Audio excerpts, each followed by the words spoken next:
Welcome to the Tech Egg. Don't get scrambled. Enjoy the video. In this video, I will explain how to do a circle zoom in Capcut. First, open Capcut and import the video you want to edit. Drag your chosen clip onto the timeline.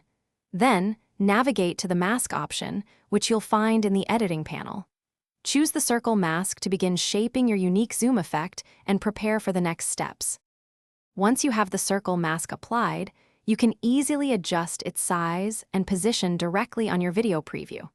Simply drag the corners to resize it and move it to center precisely on your subject. Don't forget to use the feather slider to create a smooth, blended edge, giving your zoom a much more professional and polished look. Now, let's add the actual zoom animation using Capcut's keyframe feature.